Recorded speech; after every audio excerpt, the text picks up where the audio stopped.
This is a terrible idea.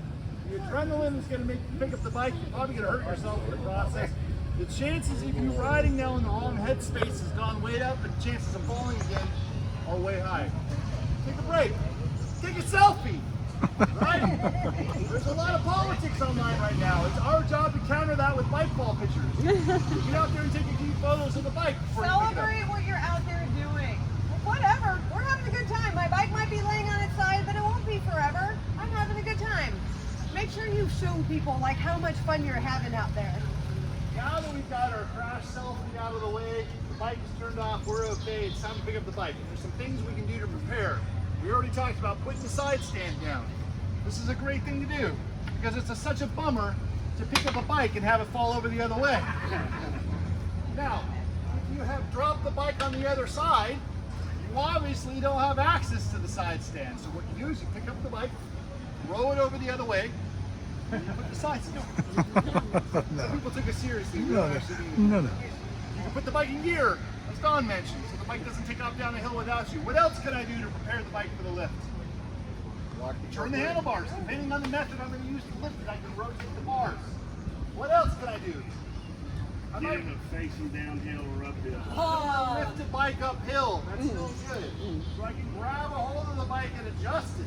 So it's in a better position for lifting. It's actually what's one of the things really nice about the Boxer Twins is that Right around. they got a little pivot point right on the bike. So it's very easy to lift them and move them around. Now I've got the bike in a better position. There's one other thing I can do. What if I have luggage on it? Take that shit off. You don't need to pick up the bike with all that weight. Chances are when you fell in, you're going to fall in again if you don't do it right because you're in a sand wash or whatever.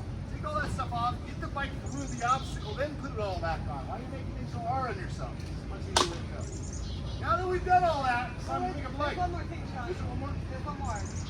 Oh, if you have a 1300 GS or some of the newer bikes, there is one more step.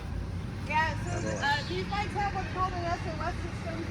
You'll see there's a little thing right here. If this bike tips over and it shuts itself off, it will call the call center for BMW in Ohio to make sure that you are okay. Now, it gives you a 20-second countdown, so you just want to reach down and you want to turn that off before you go any further, unless you're hurt. And then if you're hurt, have a nice conversation with the lady who calls you and say, I'm kind of hurt. Could you send someone to help me out? And they will send someone to help you out. So How do you turn it off? Just push it. yes, you hold down the button. So this is a great question. Hypothetically, if you are in a GS competition and you drop your bike and they actually call you, it's important to understand. Hear the beep? Hear the beep? That's the SOS button counting down. Got 11, 10 seconds left. If I don't push the button in the next 10 seconds, it will make a phone call. And they'll ask if I'm okay, but we're going to turn it off so it doesn't do that. And understand that you will not be able to start your bike until that call has ended. Which is why you want to know this if you ride your bike in a GS racing competition and happen to drop it. So, if your bike is equipped with the SOS button, it will make a phone call to make sure you're okay. If you're not, they'll triangulate your location and they'll send the cavalry to you. And they'll come and help you. If you're in a major accident, it will not ask you. It will just call you right away. There's no countdown. And if you don't say anything to them or you say, I'm in a bad way, they will send the cavalry to you. This is a standard feature on the new 1300s. There's no cost to you and there's no subscription fee. It's just part of owning a BMW. Now, there's a lot more to know about that, but we came here to learn how to pick up a bike. So let's talk about picking up a bike. There are three different methods we're going to show you for bike lifting. The first one is called the back-end method. All right, so Sean, this is Sean's bike. He's dropped it, as we can all see. Sean is going to back up to his bike and he is going to sit down on the seat. Then he is going to find two places to grab hold of. One is going to be that lower hand grip, and one will be on the back somewhere that is hard mounted to the bike. If you left a piece of luggage on underneath, maybe because you couldn't pull it off, do not grab the luggage. It may have stayed on your bike for an entire 30,000 and this is when it will come off, and this will end in tears for everyone. So find something that is hard mounted to the bike. Sean is going to grab this top rack down on the bottom. Now what is important, once he gets into this position, is where his legs are bent. If Sean squats way down like this, and this is our natural reaction, we want to get down here and just power this bike up. But if he does this, he's using the wrong muscles and he won't actually have the strength to lift it up.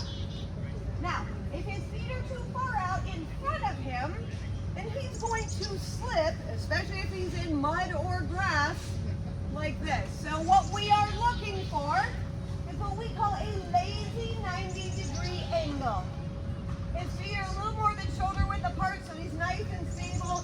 Got a 90-degree angle. He is going to look up to help keep his back straight, and he is going to walk backwards.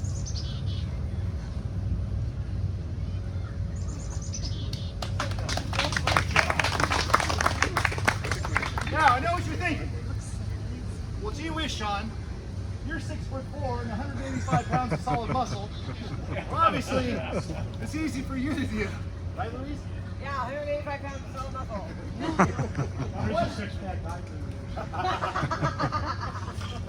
Now, what happens if you're 4'10", like Louise here? I'm 5'3.5". 5'3". 5'3.5". Can this technique be utilized by a petite individual such as Louise? You want to pull a little more this way? All right. I'm going to do the same thing that Sean does with one very important exception. If I were to sit on the seat of this bike, can I get my knees into a 90-degree angle? No, I cannot. So what I'm going to do is I'm going to sit up against the bike like this, okay? I am always going to make sure that I've got a really good solid footing because this is a heavy bike. This is 540 pounds of motorcycle, and it outweighs me considerably. So I want to make sure that I am secure in my footing. I'm going to do the same thing. I'm going to grab here, I'm going to grab here. Oh, that's fun. All right. And I am going to look up, and I'm going to walk back. I'm going to remember that the first 10% of that lift is the hardest. And if you look, I am using nothing but my legs, especially at this point, to hold this bike up. I did not use my back. I walked it up, I kept my arms straight, and I used my legs for the rest of it. So you can do it. All right. Now, this technique does not work on all bikes. John Thomas, we have a question. Yes. What if the bike is down on the other side? If the bike is on its other side, it means you can't get to the side stand, and I will show you. So, let's just say for a matter that the bike is here, like this. I can no longer put the side stand down, right? So what I'm going to do, right, pick up the bike, bring it over the other way. Okay. No, don't do that. He is not going to do that. Okay, so. No, all you're going to do is you're going to do the exact same steps. You're going to pick the bike up. But once you get it up to the point where it's nice and light, we call that the balance point, right? All of a sudden the bike goes from feeling really heavy to, oh, that feels kind of light. And I'm turning around. I'm not grabbing the bike. I am taking my foot and putting my side stand down. Bring the bike over. Now, That's what you do on the other side. especially for off-road riding, people tend to use smaller bikes. They use 250s, 300s, 400s, 650s, 800s, 900s. They all share one very difficult characteristic. They fall a lot further than these do. So when that bike falls to the ground, it falls over really aggressively. You can't use this technique to pick it up because you have to scooch down too far. And I'm now using the wrong muscle group to lift, so I can't lift like this. In that situation, we use what's called the front-in lift technique. Yeah, I call this the bar lift because you're lifting from the handlebars now. So what Sean is going to do is he is going to walk over the bike. He's going to turn the handlebars the other way and point that wheel to the sky. Okay? Then he's going to move to the front of the bike where those bars are. He is going to squat down. He's not bending over. He's squatting down and he is cupping his hands like this under the bar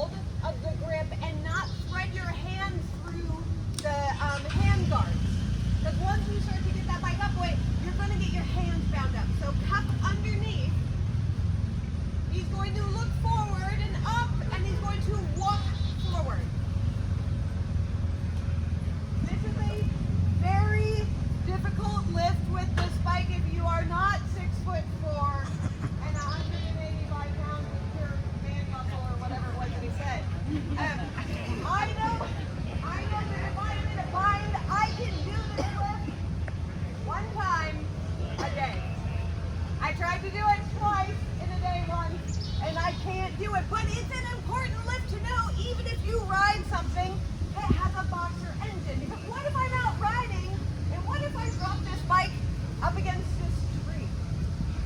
Now, if there's a tree here, I can't get in here to do the back end method, but I can probably still get to it here to be able to do the bar lift. So it's one to know and to keep in your pocket. But there's one lift above all that we prefer to do. This is called the make your friend do it lift. We call this the assisted lift. Make your friend do it. This is where you use 2 or more people to pick up the bike. And we're going to walk you through an assisted lift process. Louise has dropped her motorcycle, as you can see here. And this is key because Louise is going to be in charge of the lift. It's her job to tell me when to pick up the bike. Because we're going to lift together on the count of 3. But I'm not lifting on 3. She's lifting on 3. And this is why. So I'm going to come over here. I'm going to get into the back end method just like I did before. I'm going to sit up against this bike. I'm going to grab my 2 points and get ready to lift. Now Sean is going to come over and he's going to step on, I can't never make this on my back. He's going to step on my back tire. This does 2 things. One, if my tires have popped up off the ground, it starts getting that bike lifted and it puts the tires in contact with the ground. Number 2 is that if he's just standing here behind this motorcycle, when he gets lifted up, what's going to happen? You run right over my feet. Yeah, and I'm going to have to hear about it all day long and his little toes were crushed. So he is going to step on the tire. And then he is going to find, just like I found 2 solid spots, he's going to find 2 solid ground spots on the bike. Now, once he is in place and I ask him if he is ready and he tells me he's ready, I am going to count 1, 2, 3. And it's very important that I count just like that because I'm going to lift on 3.